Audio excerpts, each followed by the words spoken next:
So when I say 10 Commandments, I would imagine there are all sorts of images that come into your minds. I know, we have the great movie about the 10 Commandments.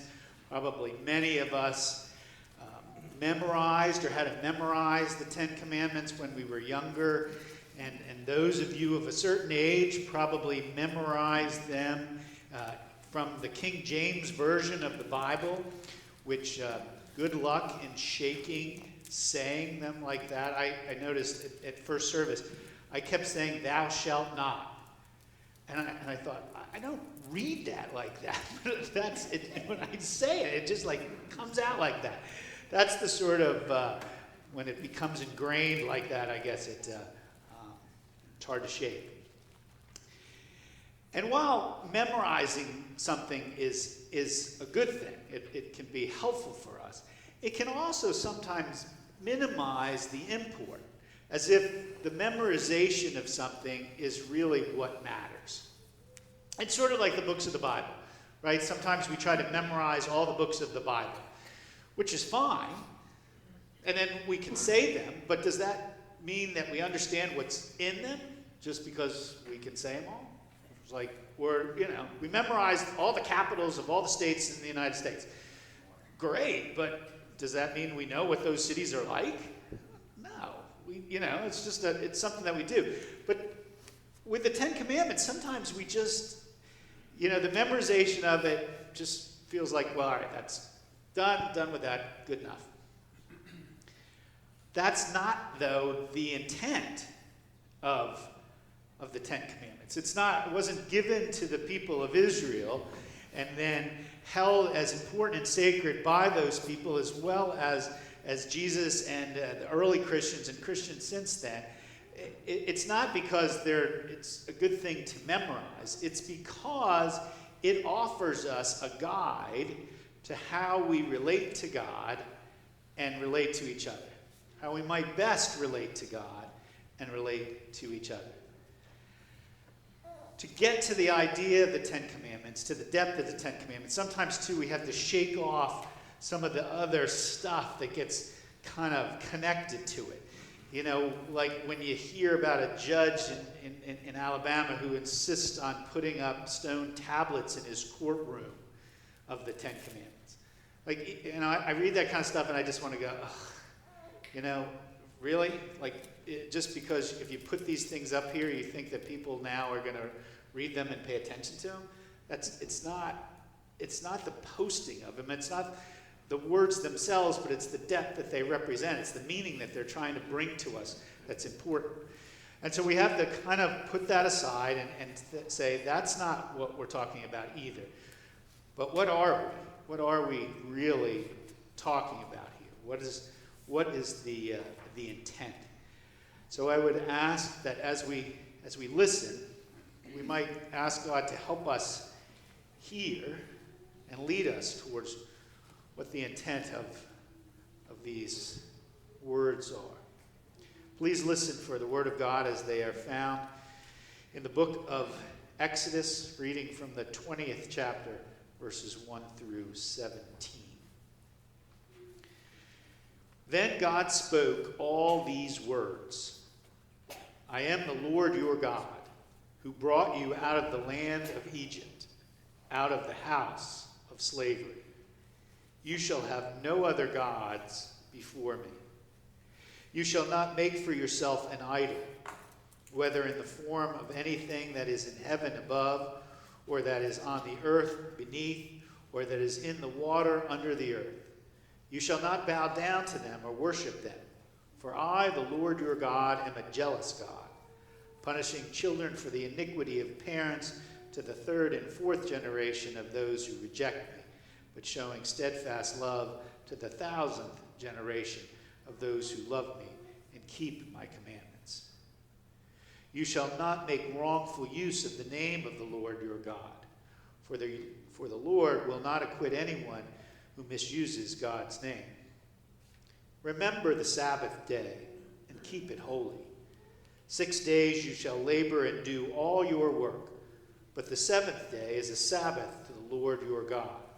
You shall not do any work, you, your son or your daughter, your male or female slave, your livestock, or the alien resident in your towns. For in six days the Lord made the heaven and earth, the sea, and all that is in them, but rested the seventh day. Therefore the Lord blessed the Sabbath day and consecrated it. Honor your father and your mother, so that your days may be long in the land that the Lord your God is giving to you. You shall not murder. You shall not commit adultery. You shall not steal. You shall not bear false witness against your neighbor. You shall not covet your neighbor's house. You shall not covet your neighbor's wife, or male or female slave, or ox or donkey, or anything that belongs to your neighbor. May God bless this reading from Holy Scripture.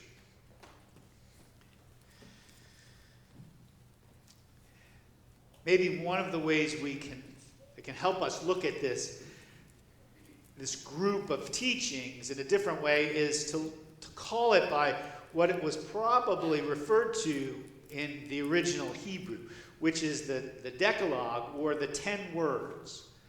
Because as near as we can tell, when these teachings were originally shared, and we don't know how they came to the people of Israel. We know the story that Moses went up Mount Sinai, and he got 2 tablets of stone, and the laws were written on them, and he brought them back down, and the people weren't listening, so he broke them. Then he had to go back up and get 2 more. So that's one of the stories. That's one of the ways. But there are plenty of other ways where these teachings could have come into our lives. And for the original Israelites, for the original Hebrew people, there weren't pages and books that things were written down. They had to be shared orally. That's how things were transferred to each other. And so over time, these were passed along and passed on. And there are 10 words that make this teaching up. And it's rather convenient because we have 10 fingers. Right? There's 10 commandments. I got to be able to name them all to match all my fingers. Probably, too, they believe that originally these 10 words were short phrases like the you shall not commit murder, you shall not steal. Probably all of those were that kind of short, in short form. But over time, there was people felt the need for commentary, so they kind of built the commentary into those words. So we have these today. They have been offered up to us today, and the question is, what do they mean to us today? How do they fit in our lives? And we could talk a long time about this. In fact, we're in our Lenten reading group, or our Lenten Bible study, or Lenten study, book study. We're talking, the book we're using is called Sabbath. Sabbath, Culture of Resistance, Saying No to the Culture of Now, or the Sabbath as Resistance. So we're spending 6 weeks talking about one of the commandments, and we won't even get all the way through. So don't worry about it. We won't be here for 6 months. But that sort of points to, we could spend 6 months, we could spend 6 years, we could spend our lifetime trying to figure out what these commandments, what these 10 words are trying to get across to us. But we have to spend at least some time, if that feels daunting. So let's narrow it down a little bit. The first thing we need to take note of is how these words are set up or introduced. I am the Lord your God, who brought you out of Egypt, who brought you out of slavery. You shall have no other gods before me. This sets the tone for the rest of what we have here. Because God is saying, and the people perceive, that God has moved the people of Israel, the Hebrew people, out of one place into another. And in moving them out of that one place, God moves them out of that entire culture, out of that entire way of doing things and believing, and has placed them down in a new place so that they might develop a new culture, have a new way of doing things, a new way of believing in the world. And what in particular changes is the fact that this God has taken the people of Israel out of slavery. I have taken you out of Egypt, which reminds people, they were there, living there, under Pharaoh's rule, under the rule of the gods of that country and culture. And they, had to work day and night. And this God, our God, Yahweh, has moved those people out of that into a new way of life. And this God, Yahweh, says, you shall have no other gods before me. You don't need to pay attention to any of those other gods, because the people of Israel, they came out of Egypt, but they were surrounded by all these other cultures, all these other ways of living that in which there were all these different gods. And all these different gods had different demands, and they all had different names, and people understood them in a lot of different ways. And so these first couple of commandments, or these first couple of words, have to do with how we as human beings relate to this God, our God. How do we relate? We'll have no other God before God. We will not make any idols. No idols. We're not going to build anything that's going to represent God. Not out of stone, not out of wood, not out of gold, not out of anything. Because this God refuses to be put into a box, refuses to be contained in any sort of way. No, you're not going to look at some calf and say, that's me. That's what God says. No, you're not going to. It doesn't matter how beautiful it is. That's not me. And the third word is related to that. Don't use my name in an inappropriate way. Because it was believed that not only if you prayed to idols and brought offering to idols and all that sort of stuff, you'd get what you want, but if you used God's name correctly, or one of the God's names correctly, then you would get what you want that way too. But we know from our scripture that Yahweh, God, refuses to give up the name. Right? Abraham says, what's your name? God. Moses, well, I got to tell the people your name. What's your name? I am who I am. I will be who I will be. Jacob wrestles. He wins, or at least gets a draw. What does he want? He wants to know God's name. And God says, I'm not going to tell you. Because I know why you want it. Because you believe if you have my name, you can manipulate me. And I'm not going to let you do that. I'm not going to let you even believe that. So God is saying to the people of Israel, you're going to relate to me different than all the people around you. Yes, I know. I see all those gods. I see all those idols. I see all that kind of stuff. But that's not how we're going to relate. You're going to just worship me. You're not going to build any idols. You're not going to have to bring offerings and all this stuff and feed these idols unquenching desires. And you're not going to believe that you can manipulate me by using my name. And then we come to what is seen as sort of the midpoint, even though it's number 4, of the commandments, which is the Sabbath. And God consecrates the Sabbath, makes it holy, because on that day represents this one of the biggest differences with Yahweh and all the other gods. And that is that Yahweh rests. God rests. Creation story, right? 6 days, everything gets made, and on the 7th day, God rests. God feels like, things are okay. They're beautiful. Great. Everything's great. I'm going to just rest because I need to rest. Everybody needs to rest.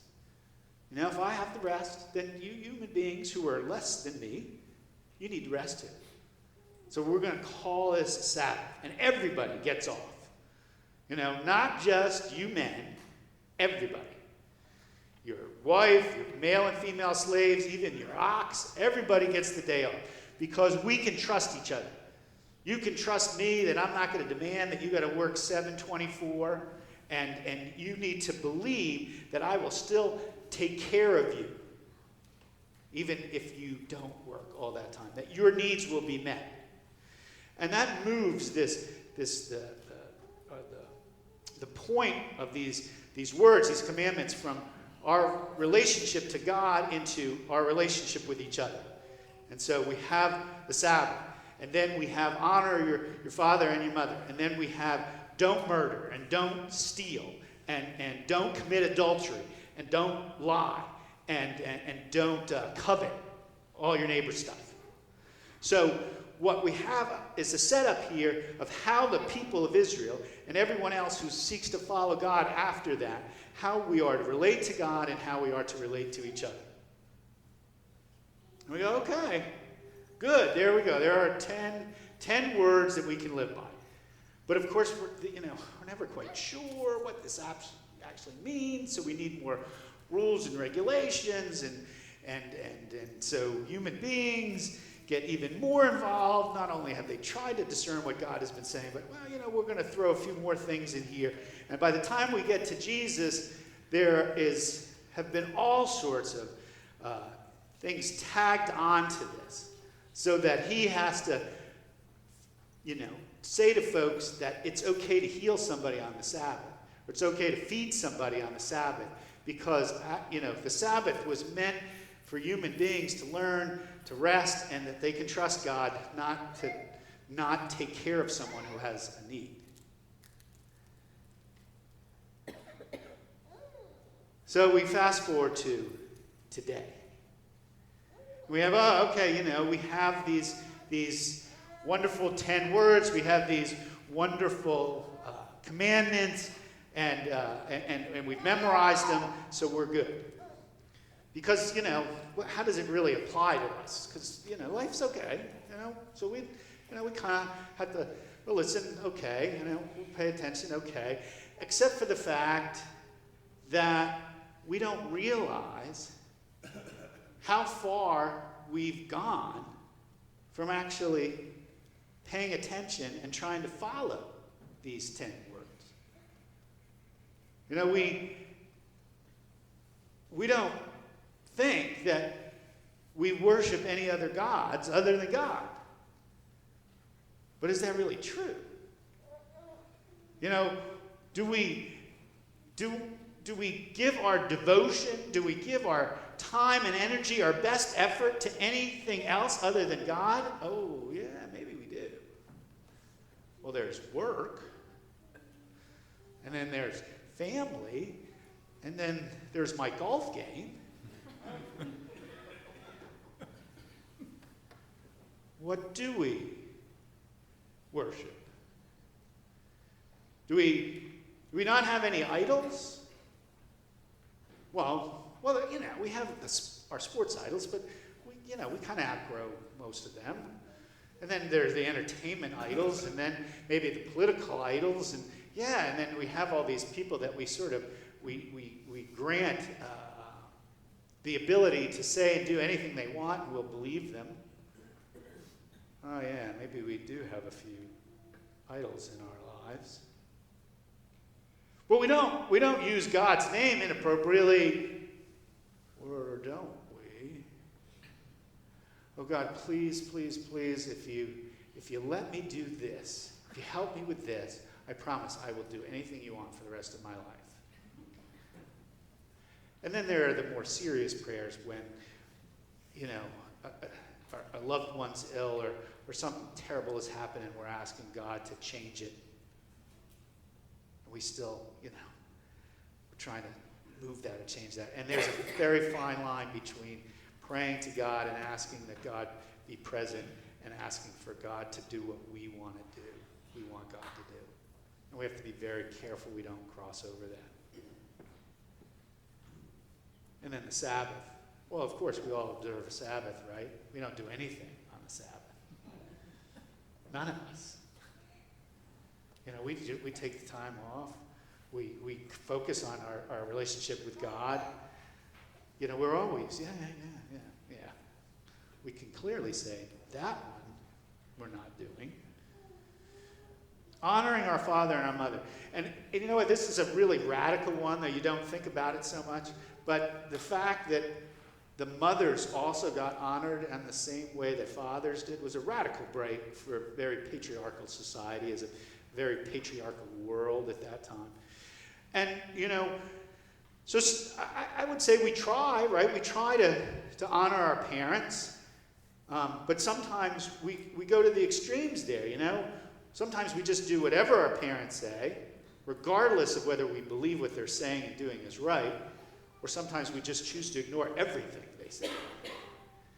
But honoring them falls somewhere in the middle, because sometimes there has to be confrontations. And it's not just our parents, it's our siblings, it's our aunts and uncles, it's our families, however they are formed. Yeah, we don't always do the best with that. Well, we don't murder, right? That's good, I don't think. Except we sanction state murder, right? We live in a state that okays a death penalty. In fact, there's a whole bunch of states in our country that okay the death penalty, which is murder. I mean, there's no other way that we can say that and be honest. We're killing somebody on purpose. Now, quite often, this person has killed somebody else, though not always. Sometimes we make mistakes. We're finding out we make more of them than we like to admit. But, so what they've done is so bad, so heinous, that we're going to punish them by doing exactly the same thing that we said was wrong. We're going to kill them. Yeah, maybe not so good with that. Well, we don't steal, right? We don't steal. Maybe when we were little, we shopped at this time, right? We don't really. Oh, but do that. Is that entirely true? Are we always paying what we owe? Or are we always offering what we owe? And then there are these systems, economic systems that we work within, in which there are people who make lots and lots of money and they don't pay any taxes on it. You know, I'm not quite sure how that works. If you benefit from the place you live, and you benefit from all of the resources that are there, and you especially benefit from the labor of the people there, and you make billions of dollars, how is it that you don't pay something back?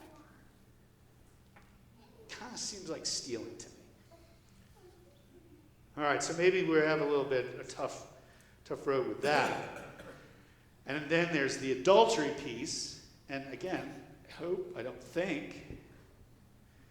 But we see it on TV or in the movies like every half hour. As if this is a normal way that people relate to each other. Right? How many of the TV shows now that we watch, or the movies that we go to, don't include some time in which some people are engaging in adultery?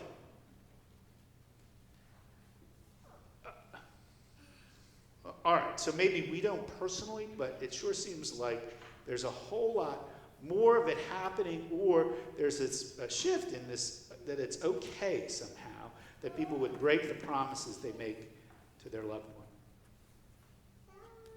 And don't lie. We can't lie. We can't bear false witness against our neighbor. No, because we don't. Well, maybe just little ones. And then, well, sometimes there's bigger ones. And sometimes there's bigger ones that people say that we just sort of let go. Well, that's okay. You know, he just must have made a mistake. He must have just been confused. We won't hold him responsible for that. We won't hold her responsible. Well, all right, so the lying thing, not so much. Oh, and then the coveting thing.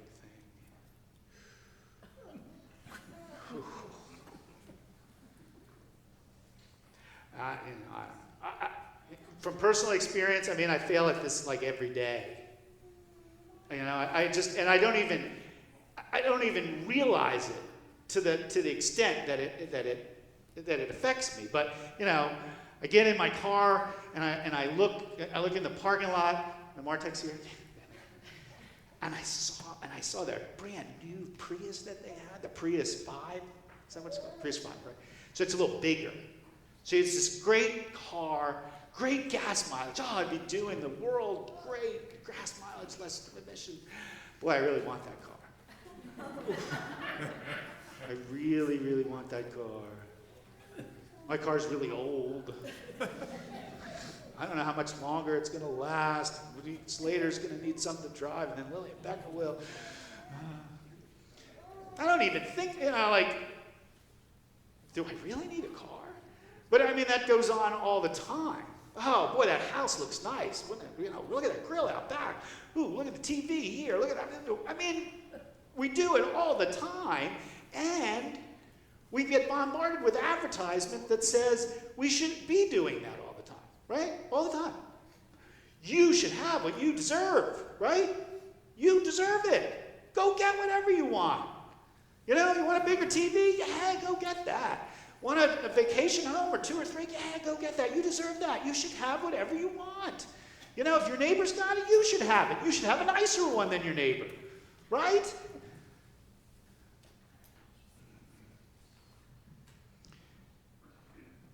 At some point in that list, as we go through here, we should be saying to ourselves, or I hope we say to ourselves, oh my gosh, what kind of world do I live in? Because this is the reality. We live in the United States of America. But in some ways, we could say that we live in Egypt.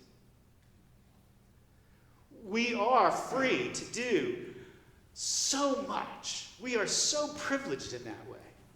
But we're also enslaved.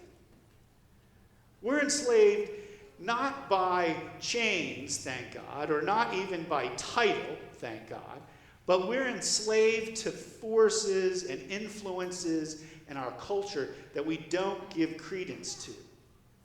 And we pretend as if it doesn't have power over us. But it does. It absolutely does. And if you're not sure about that, well, just try questioning some of this with friends and neighbors. And look at them and how they might kind of cock their head sideways at you and go, coveting? Oh, that's such a thing of the past. You don't have to worry about that. Well, we do. Because when we covet things that our neighbors have, our friends have, our family have, then we create a barrier to our relationship with them. Because we're thinking more about what it is that they have that we want than actually how it is we connect with each other. Or could possibly share it. Oh, gosh. Didn't think of that. No, because we spend all our time wanting it for ourselves. When we have these influences, it interrupts, it disturbs, it can block our relationship with God and our relationship with each other. And that's exactly what God tried to free all the Hebrew people, the Israelites, from. That's exactly what God did. Come on out of all that into this new place. And if you do what I have laid out here, you're going to have life. You're going to have life in its fullest. And you and I and you as the community, we're going to create a world in which people can trust each other. And in which people will have enough. And we won't need to be coveting. And we won't need to be stealing. And we won't need to be resorting to murder. And we won't need to break our relationships. We won't need to lie. But we have to choose that way of life. It's just not going to happen. And it won't just happen if we just sort of say, okay, well, we live in a pretty good place. Actually, we live in a really great place. And most of the time, life's okay, right? Life's okay for me. Yeah, it's okay. We can just let it be. No. We really can't. Not if we want to try to follow God. Not if we want to try to follow God's words and way, if we want to try to follow the example of Jesus, if we want the world to change for the better, even just a little bit, we've got to change. And we got to see where it is we're running into difficulties. We got to dive in deeper. We can't just say, oh, I memorized those 10 words, so we're good. We got to figure out what they mean and then live them. And it's not easy. It's not an easy thing. But when we don't feel like we're all by ourselves trying to do it, it makes it a little more doable. When other people cock their head at us and look at us like we're crazy people, we know we can come back and talk to somebody here that doesn't think we're a crazy person. And we can compare notes. Gee, I tried this and it worked. I tried this, it was really hard. I tried this and I would avoid doing it that way.